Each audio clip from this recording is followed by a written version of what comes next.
Donc merci d'être là ce soir. Donc moi c'est Tania Lafort, je suis donc l'animatrice pour cette conférence.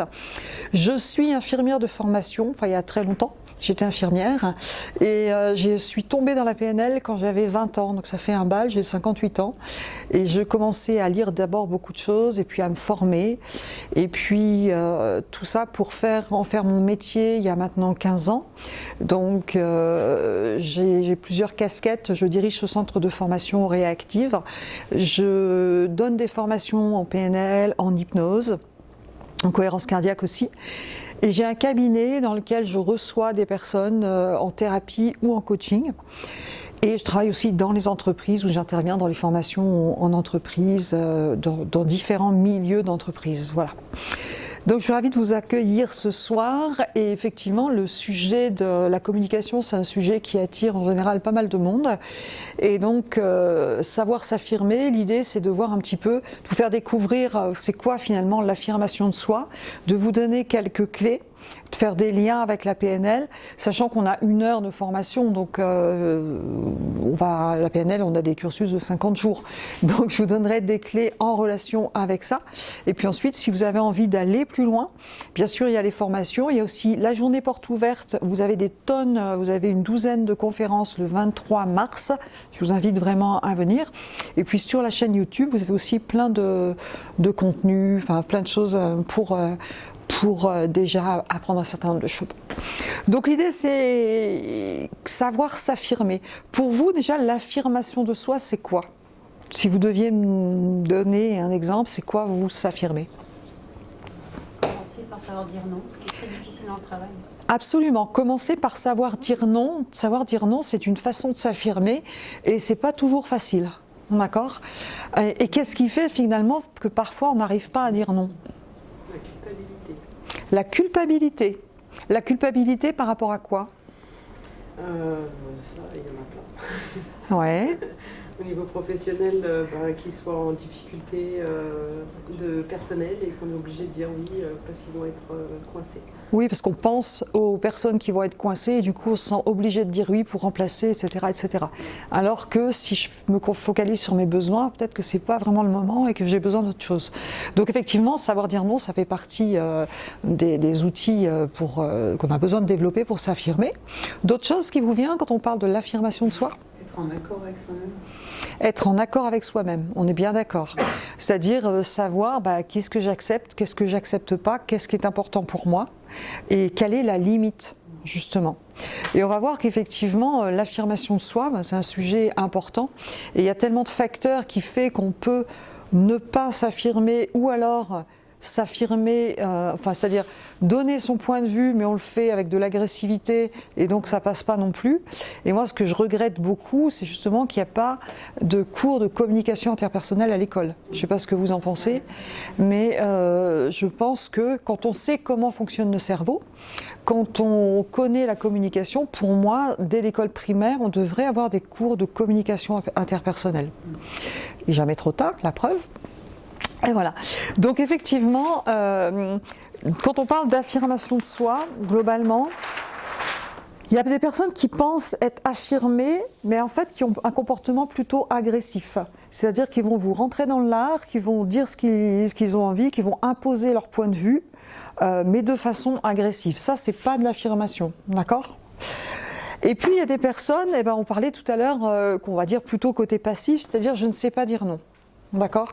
On va me demander quelque chose, je vais d'abord penser aux conséquences pour les autres, je vais d'abord ne pas oser dire non, je vais dire oui alors que je respecte pas mes besoins et on va voir que ça a aussi des conséquences. Et bien l'idée, c'est que l'affirmation de soi, on peut aussi parler aussi d'assertivité, c'est d'être entre les deux, c'est-à-dire c'est d'être là, c'est-à-dire de savoir dire oui quand c'est ok, de savoir dire non, mais en même temps en respectant mes besoins sans agresser les autres. C'est-à-dire me faire comprendre, m'exprimer sans pour autant agresser les autres. Et ça, c'est tout un travail. C'est un travail parfois de toute une vie. Et en fonction des expériences de vie qu'on a vues, en fonction de l'éducation, en fonction des messages qu'on a entendus pendant notre enfance, on peut être là, en fonction de notre profil de personnalité qui est lié à notre enfance, bien souvent, on peut être là. Toutes les situations, je dirais, ont des avantages et des inconvénients.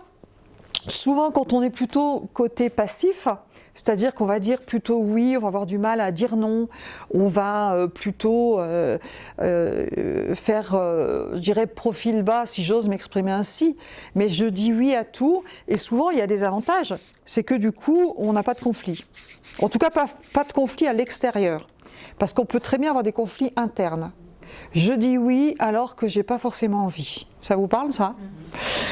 Et donc, effectivement, par contre, l'inconvénient, quand je dis oui à tout, quand je ne sais pas dire non, ou que j'arrive pas à dire bah là stop, la limite elle est là, eh bien à long terme, justement, eh bien, il va y avoir des conséquences. Ces conséquences, ça peut être d'abord que bah, je vais être la bonne poire, hein, à qui on va tout demander. C'est-à-dire que je sais que j'ai 3 collègues, il y en a une ou un à qui je demande, c'est tout, il va toujours me remplacer, il trouvera toujours une solution. Et ben les gens continuent, hein. Tant que ça marche, ça continue. Et puis la deuxième raison, c'est qu'à l'intérieur de vous, il y a justement une dissonance, et il y a un moment, vous allez péter un câble. On est d'accord ? Parce que vous ne respectez pas vos besoins. Ok ? De l'autre côté, le côté agressif, je dis quelque chose, je rentre dedans et j'impose mon point de vue, bah, ça a des avantages, hein. Ça permet effectivement de faire passer mes idées, ça permet mais à long terme, eh ben ça va en pâtir sur mes relations. D'ailleurs, l'agressivité, il y a souvent de la colère avec. Donc c'est pas bon non plus pour mon état interne et pour ma santé. Et puis c'est les relations qui vont en pâtir. Souvent, les gens qui sont agressifs tout le temps, eh bien ça va pas être top. Donc l'idée, c'est de savoir naviguer entre les deux et d'être assertif. Donc on parle d'assertivité. Je ne sais pas si c'est un mot que vous connaissez. L'assertivité, c'est effectivement ça. D'ailleurs, affirmation de soi. Parfois, il y a des gens qui pensent être affirmés, mais en fait, ils ne sont pas affirmés, ils sont agressifs. C'est-à-dire qu'ils vont imposer leur point de vue aux autres, ne pas écouter les autres, et du coup, là, on est là-dedans. D'accord ? Donc l'idée, c'est de pouvoir être ici, et là, effectivement, la PNL a tout son sens, puisque on va avoir des outils de connaissance de soi, on va avoir des outils de communication, des outils de gestion des émotions, parce que pour arriver à faire ça, quelque part, il faut savoir communiquer. C'est pas si facile, hein. Il va falloir faire un travail sur soi pour connaître ses limites, avoir conscience que si je ne respecte pas mes besoins, mais qu'est-ce qui va se passer ? Je vais finir peut-être par faire un burn-out, n'est-ce pas ? Ou peut-être par divorcer, ou etc., etc. Donc vraiment, c'est un travail sur soi. Et en fonction de nos expériences de vie, de notre éducation, on n'est pas tous équipés pour. Donc voilà un petit peu pour l'affirmation de soi, ma façon très simple de l'expliquer. Si je me permets de reprendre une métaphore qui a été utilisée sur PsychoQuack, qui est une très bonne chaîne YouTube, vous avez plein de choses sur la psychopathologie que je vous recommande. Et j'ai beaucoup aimé la métaphore du jardin. Si je donnais un petit peu les postures en utilisant la métaphore du jardin, c'est un petit peu, si vous avez les 3 postures, vous avez votre jardin, vous avez vos carottes, vos choux-fleurs, vos salades, et puis vous avez un passant, eh bien, celui qui est agressif, ici, eh bien, il va déjà tirer sur tous les passants qui passent au cas où on viendrait lui voler ses salades, d'accord ? C'est pas top, vous êtes d'accord ? Celui qui est plutôt en mode passif, eh bien lui, on va pouvoir, quelqu'un qui passe va pouvoir rentrer, va pouvoir lui prendre ses carottes, ses salades, ses matins, repartir, il va rien dire. Il va peut-être mourir de faim après, mais il va rien dire. Il est en mode passif, d'accord ? Il évite les conflits, etc., etc. Eh bien l'idée, c'est d'être, effectivement, de réussir à être entre les deux. C'est-à-dire que là, je vais poser ma barrière en disant, tu veux quoi ? On négocie, c'est possible ou c'est pas possible, et je vais me positionner. J'ai trouvé sa métaphore très intéressante et c'est vraiment ça. Et pour ça, il va falloir effectivement connaître ses limites, savoir ce que j'accepte et savoir communiquer. Vous êtes d'accord avec ça, tout le monde ? C'est un peu comme le PAE. comme le PAE, c'est-à-dire Parents, enfants, adultes. absolument. Donc là, vous parlez de l'analyse transactionnelle. Je ne sais pas si tout le monde connaît l'analyse transactionnelle. Donc si vous connaissez, si vous connaissez pas, vous pouvez venir. Il y aura des choses sur l'analyse transactionnelle le 23. Effectivement, on va dire qu'on est dans des états. C'est Eric Berne, l'analyse transactionnelle, et on va être dans des états.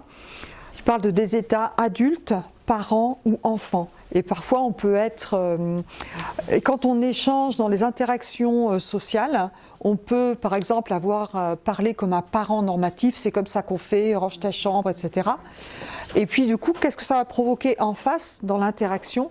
Ça va provoquer souvent ou un enfant soumis qui va obéir, ou un enfant rebelle qui va vous... Donc effectivement, l'idée dans la communication, c'est d'être justement assertif, et l'assertivité, dans ce cadre-là, on pourrait parler d'une posture d'adulte responsable. Donc pour arriver à tout ça, pour arriver à pouvoir mettre ça en place, effectivement, il va falloir connaître mes limites, il va falloir connaître mes besoins, il va falloir connaître mes valeurs, qu'est-ce qui est important pour moi, savoir communiquer, puis avoir une vision. Ok ? Alors, la PNL, qu'est-ce que c'est finalement? Si je fais des liens avec la PNL, bonjour, bienvenue. Bonjour. La PNL, alors, si on vous a dit, tiens, je vais voir un truc sur la PNL, on vous a dit, qu'est-ce que c'est? Excusez-moi, c'est rien à voir. Vous avez un stylo, s'il vous plaît? Un stylo. J'ai ça, j'espère qu'il fonctionne. Merci. À voir. Excusez-moi. Ou peut-être celui-ci, je crois qu'il marche là, au cas où. Donc, si vous avez dit, je vais à une conférence sur la PNL, on a dû vous dire qu'est-ce que c'est ce truc, et vous avez répondu quoi? Programmation neurolinguistique. Et là, on vous a dit, bah oui, bien sûr, c'est évident, programmation neurolinguistique, j'ai tout compris. Donc, effectivement, le nom est un petit peu presque barbare. Programmation, ça veut dire quelque part qu'on est programmé, je le dis de façon très simple, dans des comportements. Je donne souvent l'exemple, je suis petite fille, ben justement, tiens, j'ai un parent un petit peu agressif ou avec une éducation un peu ancienne. Dès que j'ouvre la bouche, il me dit, toi, tais-toi. D'accord? Toi, tu es un enfant et tu n'as rien à dire et tu te tais. Et on n'ouvre pas la bouche. Eh bien, quand je vais être adulte, je vais être programmée. Et quand je vais avoir quelqu'un qui va me parler sur un certain ton, eh bien, justement, je vais avoir tendance à me la fermer et à ne pas donner mon point de vue. Je ne m'autorise pas à donner mon point de vue. On peut être programmé dans des comportements. Neuro, pourquoi? Parce que tout ça, ça passe par nos 5 sens, visuel, auditif, kinesthésique, olfactif, par tout ce qu'on a entendu et par notre cerveau. Et puis linguistique, parce que tout ça, ça ressort aussi par des mots, et un mot ne veut pas dire la même chose pour tout le monde. On est OK? On va le voir ensemble. Et donc la PNL est née dans les années 70 par 2 personnes, Grinder et Bandler, qui à la base... Grinder était à la base étudiant en psychologie à l'époque, et Bandler, et Grinder linguiste. Et ces 2 personnes ont décidé d'étudier l'excellence humaine. Relation avec la psychothérapie, avec la PNL, c'est-à-dire qu'ils ont commencé à étudier des personnes qui avaient des résultats extraordinaires en thérapie. Donc ils ont étudié Milton Erickson, un hypnothérapeute renommé avec lequel on découvre encore beaucoup de choses, on étudie encore ses travaux. Virginia Satir, Eric Berne, analyse transactionnelle, la Gestalt, Fred Perls, etc. Et donc ils ont étudié ces personnes pour comprendre, décoder comment ils s'y prenaient pour avoir des résultats extraordinaires. À partir de là, ils ont mis en place ce qu'on appelle la modélisation, donc une façon d'observer les choses avec des grilles de lecture de PNL. Et puis ils ont observé les gens qui réussissent dans différents domaines. Walt Disney, par exemple, des communicateurs, des businessmen, des gens qui sont bien dans leur peau. Et donc à partir de là, donc la PNL, finalement, moi je la simplifie comme ça. Pour moi, c'est une belle boîte à outils qui va nous donner des outils de communication pour mieux communiquer, communication interpersonnelle, des outils pour mieux gérer ses émotions, des outils pour avoir des stratégies de réussite en termes de développement personnel, et en termes, pour les personnes qui sont dans la thérapie, on a des outils de changement puissants qui sont issus de certaines thérapies. Donc, qui vient se former à la PNL? On vient se former à la PNL des personnes qui veulent justement acquérir des outils pour mieux communiquer, mieux gérer les émotions, etc. Mais aussi des personnes qui sont psychologues, psychothérapeutes, coachs, et qui veulent avoir des outils de changement puissants. Voilà, et autres. les managers aussi, parce qu'il y a de la communication, de l'affirmation de soi, etc. Bref, donc ça c'est pour vous faire une petite synthèse sur ce qu'est la PNL et puis voir un petit peu les liens avec tout ça. Alors, je vais d'abord parler... non, passer par là. Donc, quand on parle, qu'est-ce qui fait finalement que vous avez des personnes qui vont être capables de s'affirmer et d'autres pas? Quand on regarde un petit peu comment fonctionne notre cerveau, eh bien, on comprend d'abord qu'on ne se comprend pas, et on comprend pourquoi on ne se comprend pas, et on comprend aussi pourquoi certaines personnes vont avoir un type de réaction et d'autres des réactions complètement différentes. Pour ceux qui connaissent déjà ce schéma, je vous prie de bien vouloir m'excuser, mais je le présente toujours parce que pour moi il est tellement essentiel que j'y reviens régulièrement. Si je considère que mon cerveau est un ordinateur, d'accord ? Eh bien, sur votre ordinateur, vous tapez les données, vous êtes OK avec votre clavier. Eh bien, moi, mon cerveau, il enregistre tout ce qu'il voit, le visuel, tout ce qui est auditif, tout ce qu'il entend, avec nos 5 sens, le kinesthésique, l'olfactif et le gustatif. OK ? Il va enregistrer tout ça au niveau de mon cerveau, tous les éléments extérieurs. Suite à ça, il va faire des omissions, des distorsions, je vais vous passer les détails, en fonction de mes expériences de vie.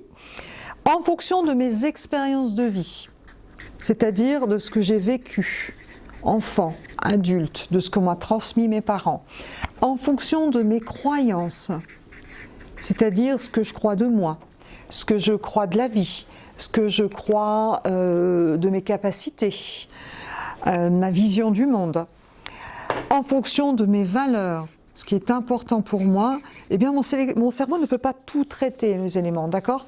On dit que la réalité n'existe pas, on ne voit qu'une partie de la réalité quelque part. Eh bien en fonction de mon passé, c'est ce qu'il faut retenir, je vais interpréter les situations. D'accord ? Je vais interpréter les situations, donc je vais me raconter des choses à propos des situations. Cette interprétation va me donner un état interne, et cet état interne va me donner un comportement. Ok ? Et finalement, j'analyse les situations finalement en fonction de mon passé et de mes expériences. Vous êtes d'accord ? Je vous prends un exemple par rapport au conflit, par rapport à l'affirmation de soi. Imaginez, vous avez prêté quelqu'un, donc dans ce que vous connaissez, une personne a prêté 100 € à un ami, et cet ami, donc c'était prévu qu'il rende à telle date, etc., et cet ami ne le rend pas. D'accord ? En fonction de mon vécu, vous avez la personne qui va interpréter il abuse, il se fout de moi, il me prend pour un imbécile, parce que peut-être que dans son expérience de vie, il a entendu, on lui a transmis par ses parents, etc. Les gens sont pas honnêtes, les gens sont malhonnêtes, de toute façon, quoi que tu fasses, on te prend pour un imbécile, etc. Donc du coup, il va interpréter qu'on le prend pour un imbécile, il va être en colère, et son comportement, en termes d'affirmation de soi, il va agresser l'autre. Vous êtes d'accord ? Une autre personne qui va effectivement avoir prêté 100 €, on ne lui rend pas, mais lui, dans son expérience de vie, avec les messages qu'il a entendus, si on prend l'exemple que je donnais tout à l'heure, dès que quelqu'un haussait la voix, il s'en prenait une, il a entendu plusieurs fois si tu veux être aimé, sois gentil et ne fais pas de conflit. Il a développé un profil de personnalité. Lui, il a une grande peur, c'est d'être rejeté. Et donc lui, dans sa tête, il va dire c'est pas grave, parce que l'important, ça va être d'assurer sa cohérence subjective et d'éviter les conflits. Et donc, il va peut-être être un peu frustré à l'intérieur, et du coup, il va se taire, et il ne va pas dire rends-moi mon argent, ou j'essaie de comprendre, etc. Vous êtes OK ? Et puis, vous avez la personne qui a une éducation différente et qui va interpréter ou qui a des compétences aussi, parce que ça nécessite d'avoir des compétences, l'affirmation de soi, qui va dire ok, c'est pas juste, mais je vais m'expliquer, peut-être il y a une raison, peut-être que l'autre n'ose pas me dire, peut-être qu'il a oublié, j'en sais rien du tout en fait. Je vais lui demander, l'état interne est complètement différent, le comportement est différent. Vous êtes d'accord ? Et finalement, ce qui fait que nos états internes et nos comportements, c'est beaucoup plus l'interprétation que l'on a des situations, que, et l'interprétation, c'est aussi les histoires qu'on se raconte. Hein. Parce que souvent, je me raconte des histoires qui va faire mon comportement. Vous êtes d'accord avec ça? Souvent. Si vous êtes arrivé à un burn-out, il doit y avoir un peu de ça. Oui. D'accord? Si vous n'arrivez pas à dire non parce que les collègues vous demandent, vous avez peur, dans votre tête, vous vous dites peut-être qu'ils ne peuvent pas se passer de moi, etc. etc. Vous êtes d'accord? Souvent, c'est les histoires qu'on se raconte. Je vous donne un autre exemple pour vraiment expliquer ceci, parce que je le donne souvent et ça parle bien. Imaginez, vous marchez dans la rue, vous croisez quelqu'un qui parle comme ça, qui marche comme ça, qui ne vous regarde pas et qui marche comme ça devant vous, quelqu'un que vous connaissez bien, d'habitude ça passe bien. Qu'est-ce que vous vous dites par exemple? Qu'il a quelque chose. Il a quelque chose, c'est-à-dire? Contrarié, blessé. Il est contrarié, il est blessé, donc on peut se dire ça, il y a quelque chose. Qu'est-ce qu'on peut se dire d'autre? Il ne veut pas me voir, il ne veut pas me parler. Il veut pas me voir, il veut pas me voir, il veut pas me parler. Qu'est-ce qu'on peut se dire d'autre? Il est trop occupé. On a plein de possibilités, en fait, on n'en sait rien, vous êtes d'accord? Maintenant, si je me suis dit, il veut pas me parler, mon état interne, il est comment? Agréable, désagréable ou neutre? Désagréable. Désagréable. Si je me dis maintenant, il doit avoir des problèmes, mon état interne, agréable, désagréable ou neutre? Neutre, ou si c'est désagréable, c'est plutôt dans la compassion. Vous êtes d'accord? Et si je vais, du coup, vous voyez que mon état interne, bien souvent, n'est pas lié à la situation, c'est lié à l'interprétation de la situation. Vous êtes OK? Et l'interprétation de la situation, elle est liée à quoi? À mes croyances, mes valeurs, à mes expériences de vie, à mes filtres. Parce qu'on a tous ici des filtres, d'accord? Et c'est pour ça d'ailleurs qu'un mot ne veut pas dire la même chose pour tout le monde. Ici, on a nos filtres personnels. Et on a nos filtres physiologiques. Vous savez qu'on n'entend pas la même chose que les animaux. On a nos filtres perceptuels déjà. Et du coup, le comportement. Si je me suis dit, il a fait exprès de ne pas me voir, connard, excusez-moi. Hein. Quand vous allez le voir, comment vous allez réagir? Est-ce que vous allez rire pareil que si vous vous êtes dit, il a un problème? Pas du tout, vous êtes d'accord? Eh bien, c'est pareil dans l'affirmation de soi. Et en PNL, eh bien, ce qui est intéressant, c'est qu'on peut travailler ici sur nos expériences passées. Dans ma vie, on peut aller rechercher qu'est-ce qui fait que, par exemple, je ne sais pas dire non. On peut aller travailler sur les expériences passées pour redonner les ressources à l'enfant que j'étais. On ne transforme pas les expériences, on transforme les relations, nos expériences. On peut travailler sur les croyances. Il y a des croyances qui ont été utiles peut-être à un moment, peut-être quand j'étais gamin, effectivement, c'était intéressant de me la fermer si j'avais un père violent, parce que sinon je m'en prenais une. Mais ce qui était utile quand j'avais 8 ans n'est peut-être plus utile quand j'en ai 40. D'accord? Donc on peut retravailler, on a des outils, des techniques pour travailler là-dessus. On va beaucoup travailler sur nos valeurs, parce que nos valeurs, c'est quelque chose qui est important. C'est que les valeurs, c'est ce qui est important pour moi aujourd'hui. On a des valeurs qui sont conscientes et des valeurs dont on n'a pas conscience. Les valeurs, c'est ce qui va me tirer dans un sens ou me pousser dans un autre. C'est ce qui fait que vous prenez vos décisions, quelque part. Donc quand on n'est pas clair avec ce qui est important pour nous, on risque de faire l'important des autres et de s'oublier soi-même. D'accord? Si vous avez là par exemple la valeur sécurité, peut-être que vous prendrez plus un métier de salarié qu'un métier d'indépendant. Si vous avez la valeur effectivement partage et don, peut-être que vous allez plus facilement donner et faire pour les autres que pour vous. D'accord? Donc en fait c'est important de se connaître. On a des outils pour gérer ces émotions, bien entendu, travailler sur les états internes. On a des outils pour changer des comportements inadaptés. Donc en fait, on a des outils pour agir à tous les niveaux. Parce que, qu'est-ce qui fait que je manque d'affirmation de moi? Ça peut être des messages que j'ai eus dans mon enfance, mon profil de personnalité qui est lié aussi à des messages que j'ai eus dans mon enfance. Vous avez des personnes, par exemple, qui ont des phobies sociales. Vous connaissez la phobie sociale, peut-être? Des personnes qui ont vraiment peur du regard des autres, et c'est limite phobique, c'est-à-dire que c'est des gens qui sont souvent en souffrance. Et ça se soigne. Une phobie sociale se soigne. Donc il y a des choses qui se soignent. En thérapie, ça se soigne. Il y a des choses qui ne sont pas pathologiques, qui sont juste un manque d'affirmation de soi.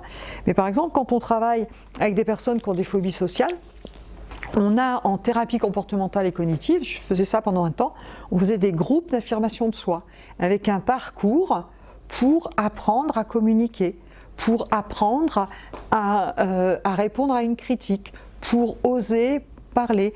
Et il y a des personnes aussi d'ailleurs dans les troubles, dans les spectres de l'autisme, qui manquent de, on va dire, d'agilité sociale, qui n'ont pas les codes quelque part. Vous naissez, vous avez, si vous n'avez pas de soucis, vous intégrez les choses. Les autres, ces enfants ou ces adultes d'ailleurs sont câblés différemment et donc n'ont pas forcément les mêmes codes que vous. Donc ils ont besoin d'apprendre. D'accord ? Donc ça c'est intéressant aussi. Vous êtes OK là-dessus ? Alors, du coup, un autre outil de PNL en lien avec les causes possibles d'un manque d'affirmation de soi. Ici, je vous présente un outil qui s'appelle les niveaux logiques. Les niveaux logiques de Robert Dills, c'est la deuxième vague de PNL. Les niveaux logiques, bon, ce sont des concepts, hein. C'est une façon d'analyser les choses et de comprendre les choses. C'est des niveaux logiques de raisonnement. D'accord ? Dans l'idée, c'est-à-dire que quand on est aligné sur tous ces niveaux logiques, on est simplement heureux. Et quand il y a un dysfonctionnement quelque part. Qu'est-ce qui peut faire que je ne réussis pas à dire non ? Je ne réussis pas à m'affirmer ? Effectivement, j'ai pu être dans un environnement où on m'a appris des choses, où j'ai conclu des choses négatives sur moi, que je n'ai pas le droit de dire non, que je n'ai pas le droit de donner mon point de vue, que je n'ai pas le droit à l'erreur, que je n'ai pas le droit de me tromper. Tout ce genre de choses, on les apprend souvent dans l'environnement. Ça peut être un problème de croyance, on l'a dit tout à l'heure. Je crois que je ne peux pas, que je ne sais pas, qu'il ne faut pas. J'ai peur qu'il m'arrive quelque chose si je me positionne. Ça peut être un problème de capacité. Je ne sais pas communiquer, on ne m'a pas appris. J'ai vu autour de moi des parents agressifs, ou une maman soumise, ou un papa soumis d'ailleurs, ça va dans les deux sens, et je n'ai pas les codes de communication. Je ne sais pas pratiquer l'écoute active, je ne sais pas reformuler, j'interprète beaucoup. Je ne sais pas que je ne fais qu'interpréter. Donc un manque de connaissances peut faire aussi un manque d'affirmation de soi, parce que c'est une histoire de compétence à ce niveau-là. Vous êtes d'accord ? Et puis en fait, ça peut être à tous les niveaux. Vision des choses, mon identité. Et on a des outils pour, pareil, en PNL, agir à tous les niveaux. Mais si je vais donc pour agir sur la cause, sur l'apprentissage, et qu'est-ce qui fait qu'aujourd'hui je ne réussis pas à m'affirmer. Je passe vite sur les niveaux logiques parce que j'en parle souvent. Alors, quels sont maintenant les éléments pratico-pratiques à mettre en place pour s'affirmer ? Les petits conseils que je peux vous donner, pratiques. C'est pas facile l'affirmation de soi parce que c'est un vrai travail sur soi. Vous êtes d'accord ? La première chose à faire, ça peut être déjà de parler en jeu. Vous entendez, moi j'entends beaucoup dans les stagiaires, par exemple, je dis de qui tu parles en fait ? Donc j'apprends déjà à parler en jeu. Parler en jeu, c'est moi, et intégrer le fait que j'ai le droit de donner mon avis, que j'ai le droit de ne pas être d'accord, que j'ai le droit de donner mon point de vue, c'est pas forcément que j'ai raison ou que j'ai tort, mais que chacun a son modèle du monde. Déjà, si vous comprenez cette notion là qu'on a vue tout à l'heure du modèle du monde, chacun, vous êtes d'accord que chacun interprète les situations en fonction de son expérience passée, de ses croyances, ses valeurs. Vous êtes d'accord avec ça ? Donc finalement, vous êtes d'accord que chacun a raison dans son monde. Normalement, quand on comprend les principes de base de la PNL, on ne peut plus juger. On peut comprendre le point de vue des autres, on n'est pas obligé d'être d'accord. C'est différent d'être d'accord et de comprendre. Donc normalement, l'idée en communication en PNL, c'est de questionner pour pouvoir comprendre la vision de l'autre. Et à partir de là, je pourrais donner mon point de vue. Vous êtes d'accord ? Donc normalement, quand on comprend ça, on ne peut plus juger. Attention quand même, parce que c'était un petit peu moi mon défaut quand j'ai commencé la PNL il y a longtemps, c'est à force de comprendre tout le monde, justement j'oubliais un peu de m'affirmer, je me faisais marcher sur les pieds. Parce que je comprenais tellement tout le monde, mais comprendre et ne pas être d'accord, c'est aussi important. Vous êtes OK ? Donc, déjà parler en jeu. Petit conseil concret et pratique, évitez justement le tu. On parle du tu qui tue. Vous êtes d'accord? Parlez du tu qui tue. Pratiquez l'écoute active. Et la première chose, quand vous avez quelque chose à dire à quelqu'un, ça va être de partir sur des faits concrets, justement pour éviter les interprétations. Vous êtes OK? Les faits concrets, c'est je t'ai prêté 100 € à telle date, tu devais me les rendre à telle date et aujourd'hui, je les ai pas. Ça, c'est un fait concret. Je décris concrètement ce que je vois. Une autre façon de faire, ce serait de dire espèce de 1, tu me dois 100 €, tu ne me les as pas rendus. Ça, c'est de l'agressivité. Vous êtes d'accord? Le passif dirait faites 100 €. Non, mais c'est pas grave, c'est pas grave. D'accord? Vous êtes d'accord? Donc, en fait, allez parler sur les faits concrets, sur du factuel. Parler sur du factuel, c'est l'inverse du fonctionnement du cerveau. Vous êtes d'accord? Parce qu'on ne fait que communiquer. On ne fait qu'interpréter. Le cerveau ne fait qu'interpréter. Donc, il faut faire un effort pour aller sur du fait concret. Je vais faire un lien d'ailleurs sur la CNV. Un outil qui est très pratique pour pouvoir s'affirmer, c'est la communication non violente. Alors, ce n'est pas de la PNL, mais j'en parle souvent dans mes formations PNL. C'est la formation de Marshall Rosenberg, communication non violente, qui se décline en 4 étapes. La première étape, c'est je parle des faits. Et je décris les faits, c'est décrire ce qui est observable uniquement. Et je vous assure que c'est un travail sur soi. La deuxième étape, ça va être de parler d'un ressenti. Est-ce que on vous a appris à parler de vos ressentis? Non, jamais. Hein. Donc c'est encore un travail sur soi parce que, 1, il va falloir savoir d'abord qu'est-ce que je ressens. Et 2, il va falloir savoir quel est le besoin qui se cache derrière ce ressenti. Est-ce qu'on a l'habitude de se connecter à ses besoins? Pas toujours. Vous êtes d'accord? Et puis la troisième étape, c'est effectivement la demande. Et pourquoi c'est compliqué? Parce que chaque étape, c'est un travail sur soi. Vous êtes OK? Alors, je vais faire un lien avec les émotions, parce que certains m'ont parlé des émotions. Si je parle par exemple du ressenti, dans les quatre grandes gammes de la colère, par exemple, des émotions, ce serait quoi pour vous? Alors la frustration, on est dans quoi?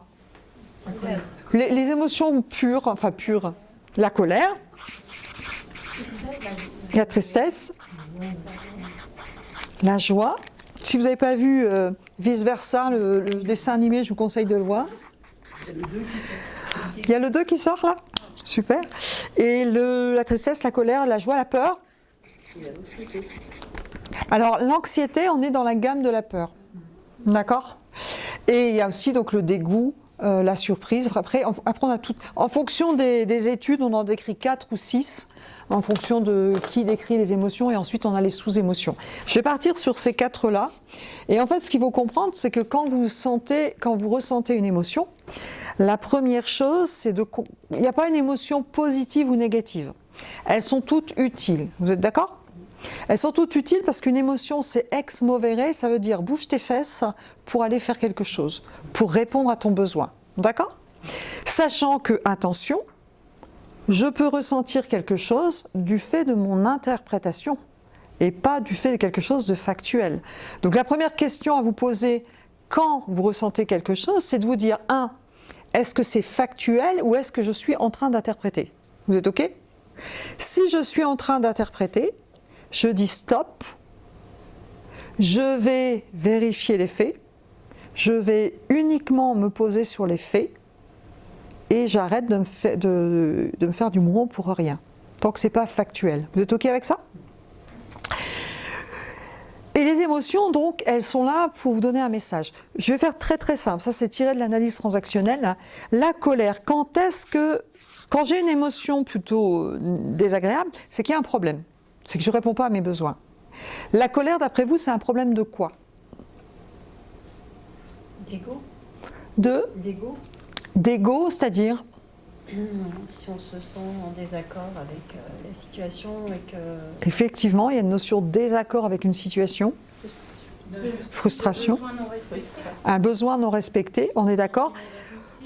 Alors, en analyse transactionnelle, on dit souvent, effectivement, il y a un sentiment injuste. Souvent, c'est un problème de règles qui n'ont pas été respectées, parfois en lien avec des valeurs.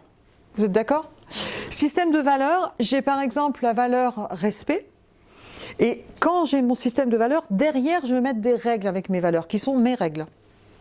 Imaginez, je donne souvent cet exemple aussi, j'ai l'impression de répéter un peu, j'en suis désolée. Imaginez, je suis à table avec ma sœur, j'ai un enfant qui veut sortir de table, d'accord? Moi, j'ai la règle, la valeur respect, et derrière cette valeur respect, je mets une règle, on ne sort pas de table sans demander la permission. Ma sœur a la valeur respect, mais elle n'a pas les mêmes règles. L'enfant sort de table, moi je me mets en colère, pas elle. Parce que on n'a pas violé ses règles, on a violé les miennes. Vous êtes d'accord? Souvent la colère, c'est quand il y a une règle d'un contrat, une règle en fonction de mes valeurs, qui est là, qui n'est pas respectée. Ça vous parle? Donc c'est pour ça que c'est important de connaître ces valeurs et les règles qu'on met derrière. Parce que parfois, on met des règles trop strictes. Et du coup, on est en colère après tout le monde toute sa vie. C'est dommage. Ok, donc problème de règles. Respecter. Et du coup, le besoin, c'est quoi? Si le problème de la colère, c'est lié à un problème de règles, le besoin que j'ai derrière, c'est quoi? On respecte mes règles. Effectivement, qu'on respecte les règles ou d'assouplir les règles. C'est ce que je disais tout à l'heure. Et je me rappelle que ma première prof de PNL me disait toujours 2 façons d'être malheureux dans la vie: avoir des règles trop strictes ou des objectifs pour quelqu'un d'autre. Si vous avez des règles trop strictes, et parfois il y a des pathologies comme ça, quand on voit les gens, on voit qu'il y a quand même une rigidité, c'est bien dommage. Et dans la gamme de la colère, bien sûr, on peut monter. La colère, je peux être au niveau énervé, et puis je peux être agacé, et puis je peux être hors de moi, et ça peut monter un peu comme un thermomètre. Vous êtes OK? La tristesse, quand je suis triste, c'est un problème de quoi?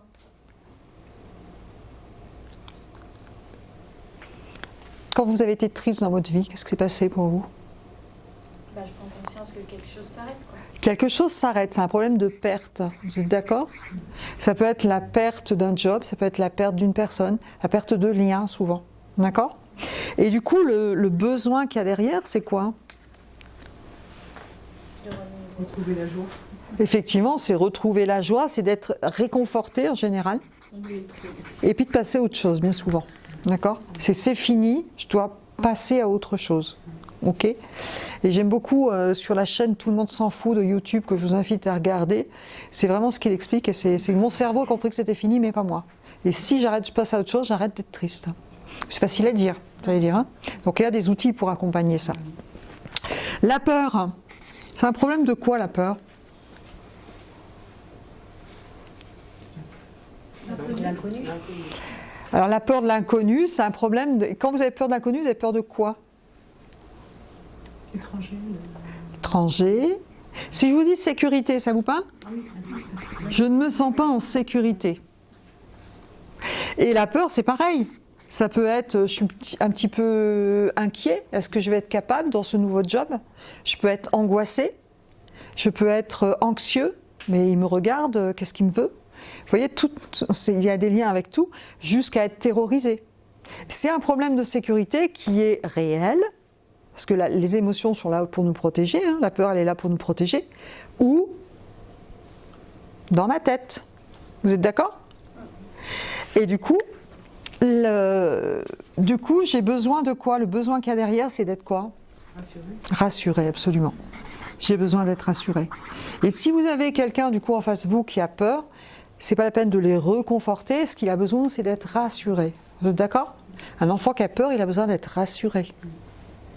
Et parfois, on se trompe. Et la joie? Qu'est-ce qu'elle me dit, la joie?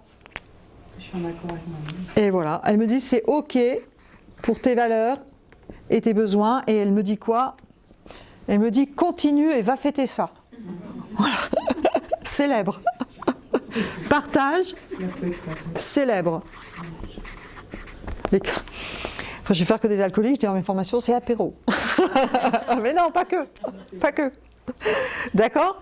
Tout ça pour vous dire que je vous fais un mix entre tout ça, parce que c'est important si vous ne connaissez pas vos émotions, si vous ne connaissez pas le besoin qu'il y a derrière, si vous ne les reconnaissez pas, comment vous pouvez répondre à vos besoins?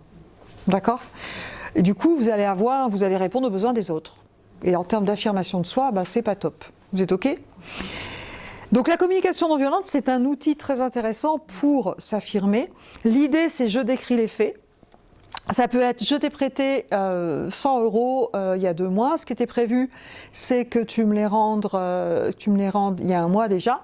Aujourd'hui, ce que je constate, c'est que j'ai toujours pas les 100 € et tu ne m'en parles pas. Là, je mets des tu, on devrait éviter, mais parfois c'est difficile de s'en passer. C'est très désagréable pour moi. J'avoue que ça m'agace un peu. J'aurais besoin qu'on en parle et que tu me dises ce que tu comptes faire. Est-ce que tu es OK pour qu'on en parle maintenant? Vous êtes OK? Ça, c'est de l'affirmation. Donc en fait, je vous encourage vraiment à aller voir la communication non violente. Vous allez trouver plein de choses, des bouquins, des choses extraordinaires sur la communication non violente. Il y a un livre que j'aime beaucoup, c'est Quand la girafe danse avec le chacal. D'accord? Alors je ne me rappelle plus de l'auteur.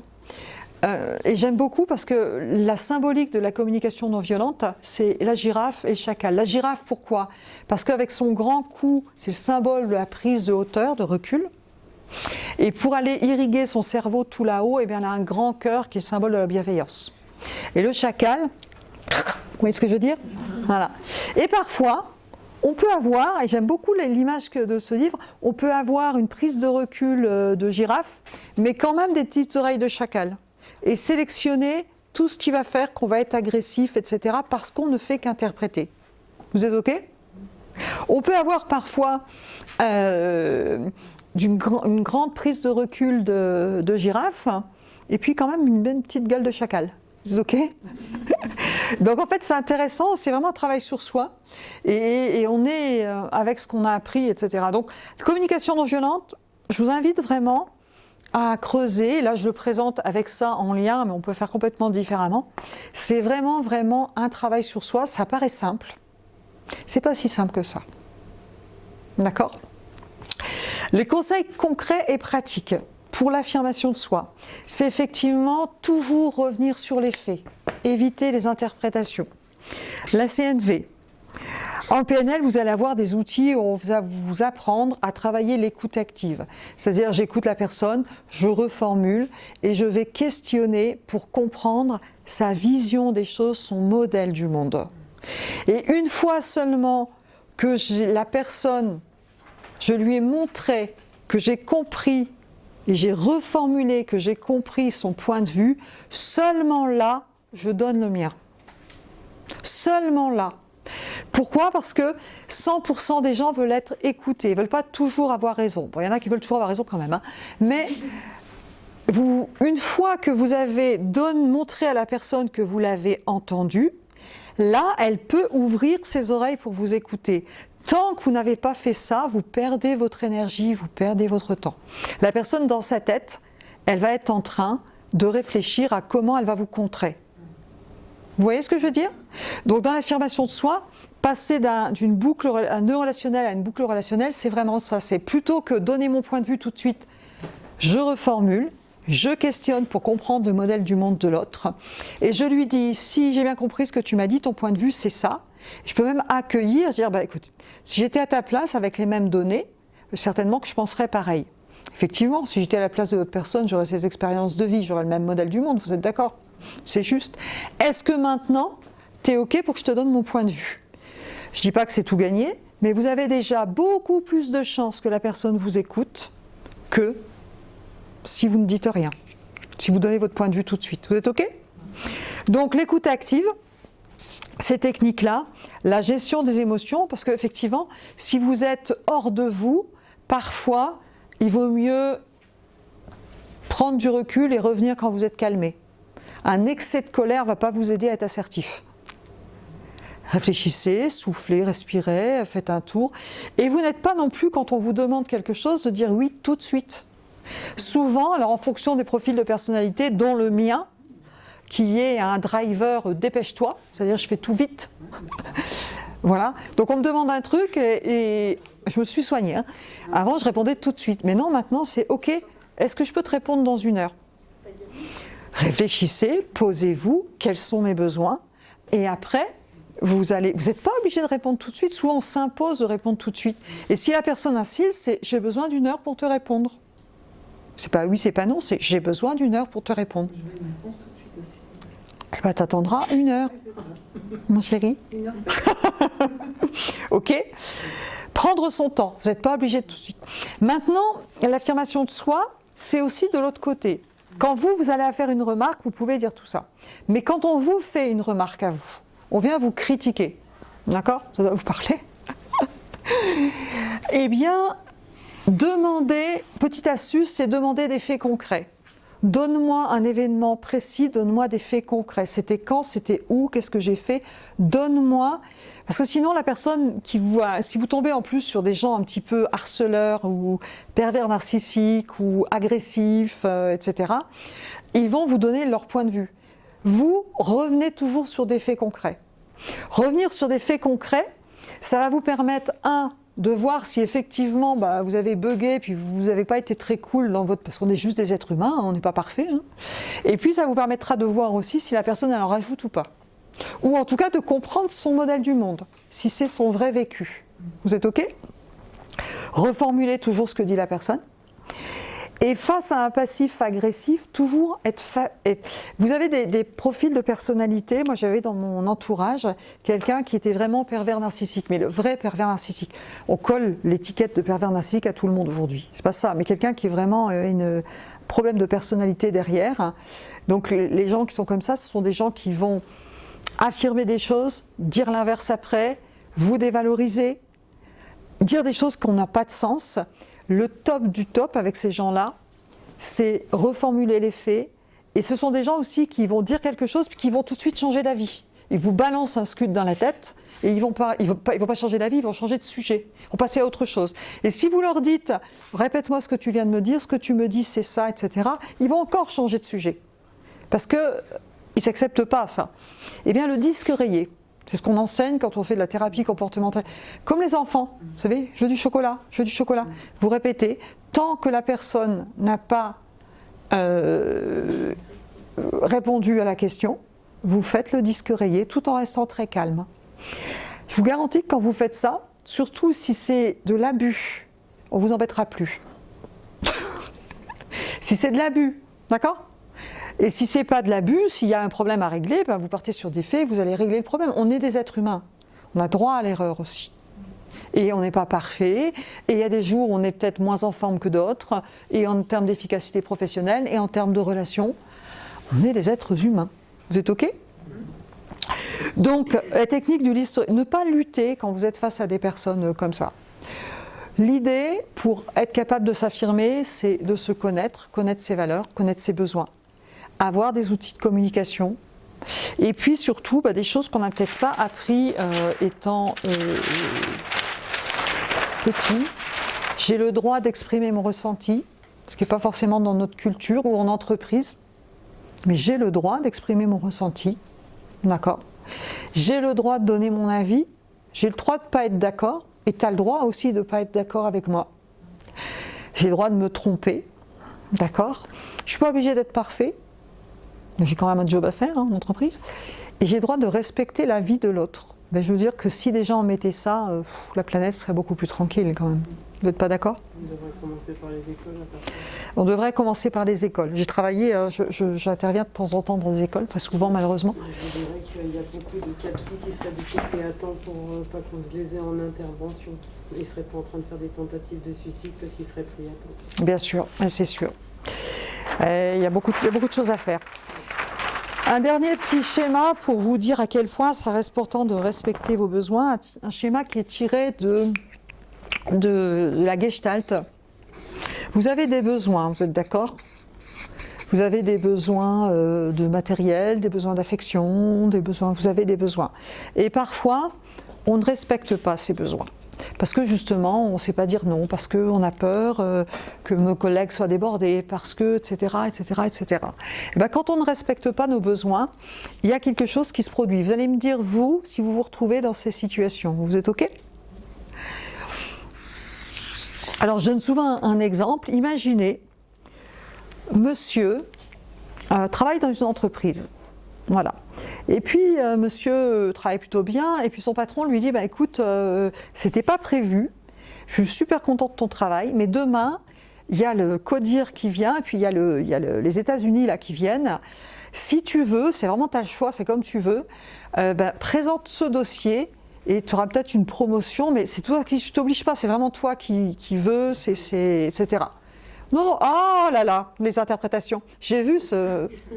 Non, la personne, elle a vraiment le choix et c'est sincère, d'accord? Si tu veux, si tu as une occasion, mais je suis désolée, c'est la dernière minute, c'est toi qui vois, sinon je le fais, il n'y a aucun problème. Ça marche? Le monsieur se dit... je vois les... Le monsieur se dit, ok, bon, j'ai la journée pour préparer mon dossier. Sur les coups de 18h, il dit, bon, je suis un peu fatigué, je rentre à la maison, je fais un bisou aux enfants. Et puis, je me remets sur mon dossier après, je travaille jusqu'à 11h. Demain, c'est nickel, j'ai une belle occasion, je vais la saisir. Ok? Donc, il fait ça, il rentre chez lui à 18h. Et là, il rentre chez lui et il ouvre la porte.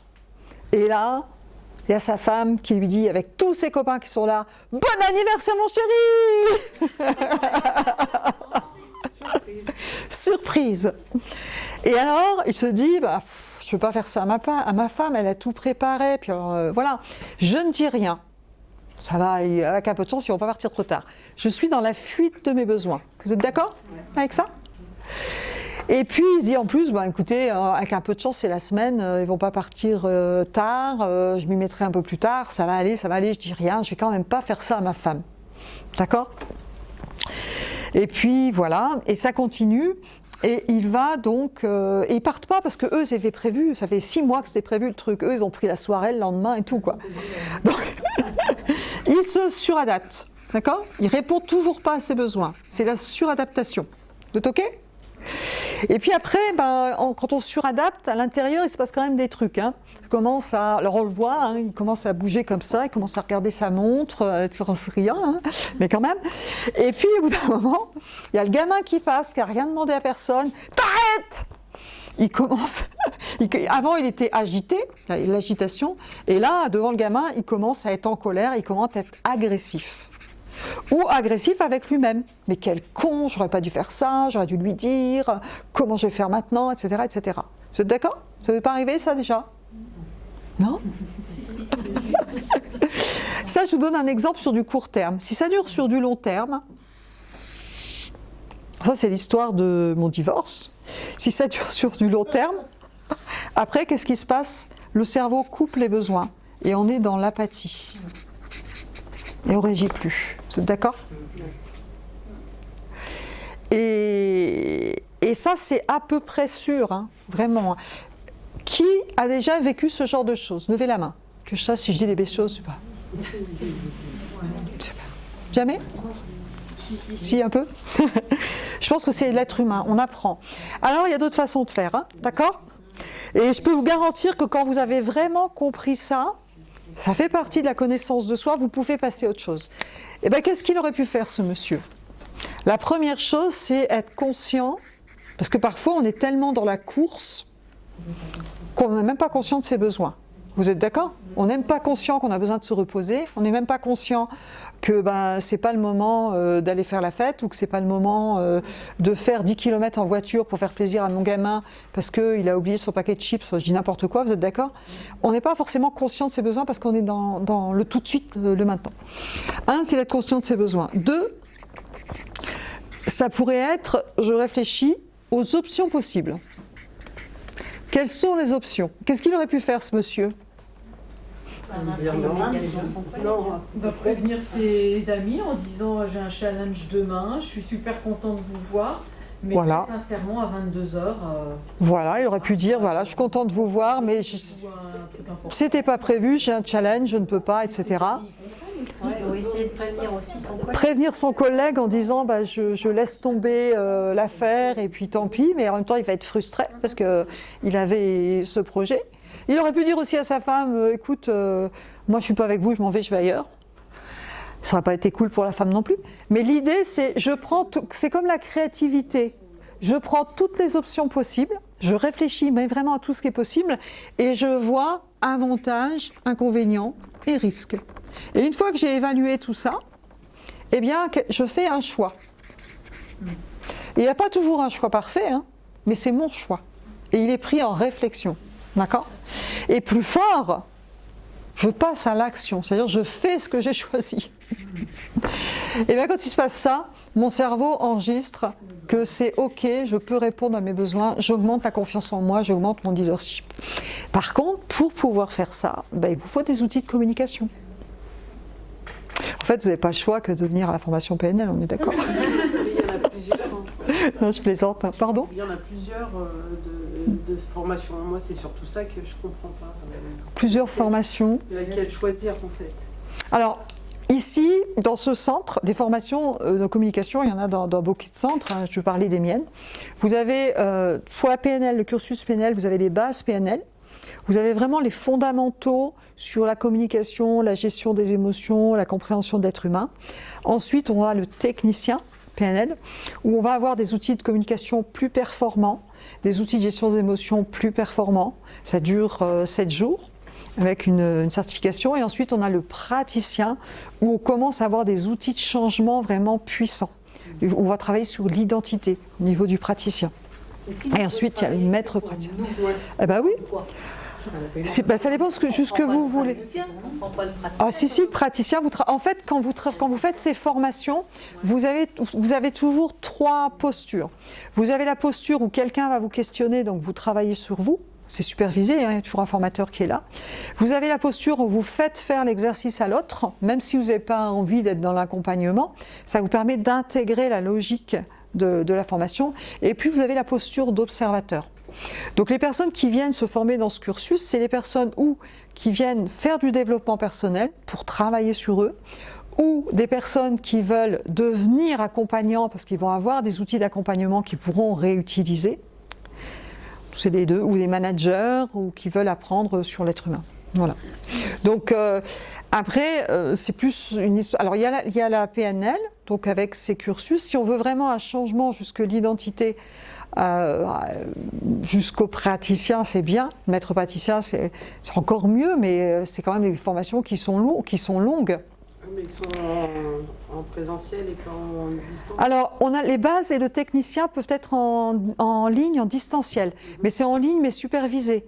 C'est-à-dire que vous avez toutes les vidéos à voir, vous avez des petits exercices à faire et vous avez des visios le soir, en dehors des temps de travail, de 2 heures, où on vous fait pratiquer les exercices en sous-groupe. Donc ça, c'est possible. Quand vous n'avez pas de jour de congé, par exemple, effectivement, pour le base et le technicien. Et après, le praticien, c'est en présentiel. Et sinon, il faut aller voir quelqu'un qui pratique la PNL. Sinon, si on veut travailler sur soi, effectivement, il faut aller voir un coach, un psychothérapeute, quelqu'un qui pratique la PNL ou d'autres outils, hein, pas que la PNL. Après, dans la connaissance de soi, il y a l'analyse transactionnelle aussi qui est très intéressante.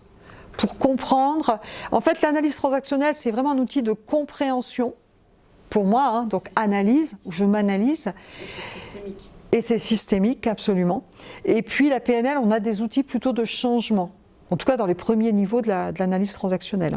Vous connaissez bien l'analyse transactionnelle ? Je suis formée en analyse transactionnelle. Super, c'est passionnant. Hein, oui. Donc, c'est très complémentaire avec la PNL pour moi. Très, très complémentaire.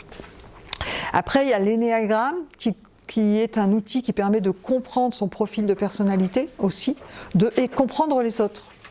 C'est intéressant, c'est de se comprendre, mais de comprendre les autres aussi. L'énéagramme.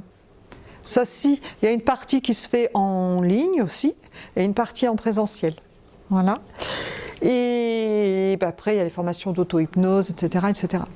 Mais après, ça dépend de ce que vous voulez faire. Pardon ? Pas vraiment l'hypnose. Ah bon ? Moi, j'ai testé, j'ai pas eu de réaction sur moi. Alors, Il y a plein de façons de faire de l'hypnose. J'ai de très bons résultats en hypnose. Moi, je fais grâce à ça. Voilà. Donc ça dépend des personnes. Ça dépend. Il y a plein de façons de faire de l'hypnose. Il y a plein de façons de. Régime, ça va marcher. Mais cigarette, ça a marché. Okay. Régime, il y a un livre qui est très très bien. Là, on a eu une formatrice en hypnose qui est venue très récemment. C'est Je maigris grâce à l'hypnose. C'est Catherine Lefebvre-Roumanoff. Je maigris grâce à l'hypnose. Catherine Roumanoff-Lefebvre. Qui était là la semaine dernière, qui reconnecte en fait justement à ses besoins. Et là, pareil, sur la perte de poids. Eh bien, qu'est-ce qui fait ? Normalement, on mange, vous êtes d'accord ? On doit manger quand on a faim, mais souvent on mange pour des mauvaises raisons. On mange parce que c'est l'heure, on mange parce que c'est bon, On mange parce qu'on s'ennuie. on mange parce qu'on s'ennuie, on mange parce qu'on n'est pas bien. Et tout ça, en fait, l'idée c'est de se reconnecter à je mange quand j'ai faim, je mange ce que j'ai envie, au moment où j'ai faim, parce que mon corps sait très bien de quoi j'ai besoin.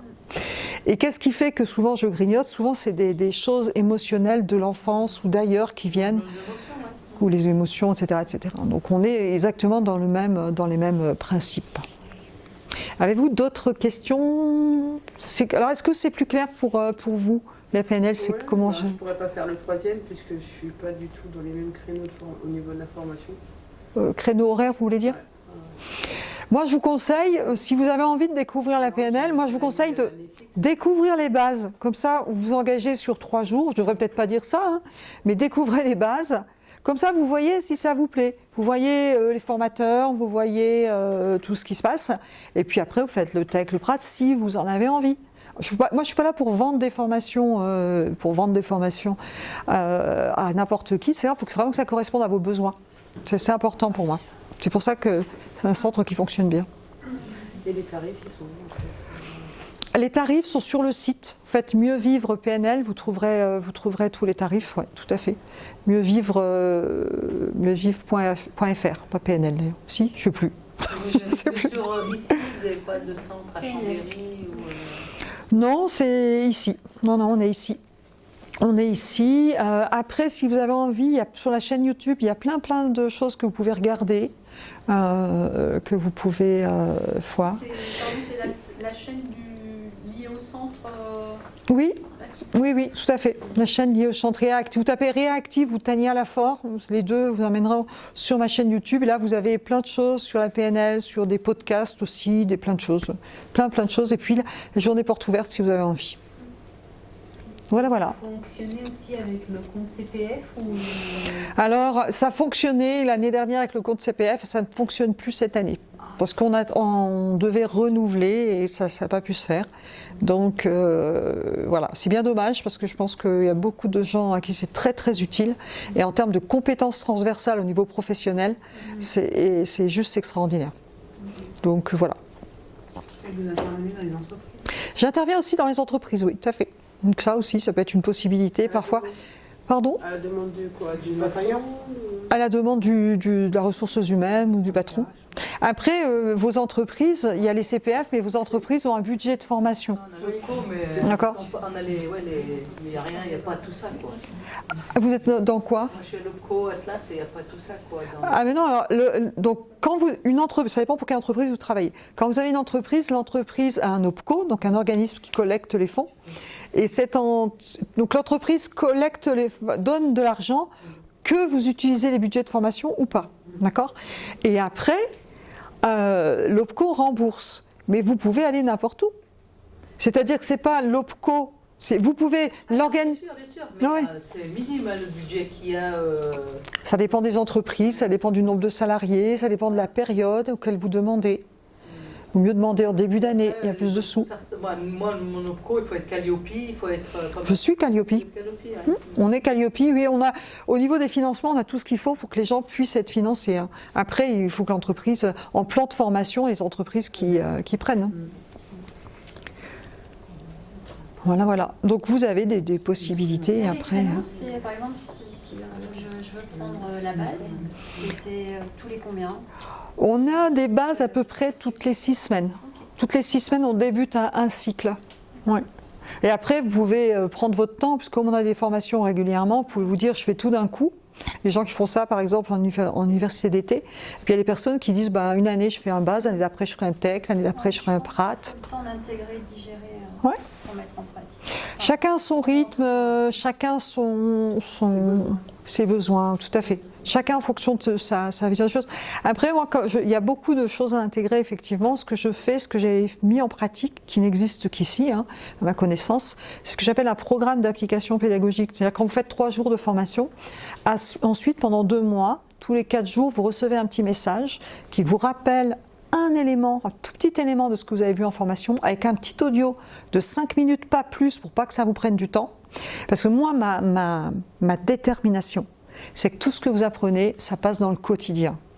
Pas que ça reste pas dans les livres. Si ça reste dans votre cahier, que vous le fermez, que vous revenez à vos anciennes habitudes, j'ai pas réussi. Alors je fais ma part, je ne peux pas faire la vôtre, hein. Je ne peux pas écouter les audios à votre place. Par contre, ici, en tout cas, ma philosophie, c'est on fait tout ce qu'il faut pour vraiment donner les possibilités aux personnes d'appliquer tout ce qu'on a appris. Et c'est pour ça que ça fonctionne bien, je pense aussi. Voilà, voilà. Est-ce que ça a des effets sur les gens qui nous entourent d'avoir cette formation? Parce que Alors, est-ce que ça a des effets sur les gens qui nous entourent? Parce que le principal, c'est nous. Mais si, parce que On est dans un système, d'accord? Vous ne pourrez pas changer les autres, mais votre attitude, votre façon de parler, votre façon de répondre va avoir un impact. On est dans un système, va avoir un impact sur les autres. Maintenant, vous êtes responsable de vos connaissances, de votre vie. Vous ne pouvez pas faire à la place des autres. L'autre, voilà. Par contre, vous pouvez, effectivement, votre façon de vivre fait que il y a une influence, même si ce n'est pas le but quelque part. Et on est dans un système. Si vous bougez, les autres bougent. D'ailleurs, ça peut être dans les deux sens d'ailleurs. C'est pas forcément. Voilà. Si vous avez été soumis toute votre vie, imaginez, je ne dis pas du coup que c'est votre cas, imaginez vous êtes en couple, vous avez été soumis toute votre vie, et puis d'un coup vous commencez à vous affirmer. Bah, ou c'est génial, vous savez pas. ou l'autre ne peut pas s'adapter et ça va péter. Non mais c'est une réalité, En tous les cas, ça bouge. c'est une réalité. Ça bouge d'un côté, plus le côté pétage de plomb en face que le côté. Je ne sais pas. Pas en couple, hein, mais dans la Ouais. généralité. Non, Hein, mais parce qu'il après, n'y a pas beaucoup de gens qui veulent évoluer Oui, mais- qui suivent dans le travail. Après, l'important, c'est Ça c'est ce qu'on appelle une généralisation. Après, l'important, c'est vous. Vous êtes en accord avec ce que vous avez fait. On s'en fiche de ce que vous pensez, la personne en face, l'employeur. Non? Non, c'est- On est dans un système, donc nos comportements influencent aussi notre environnement.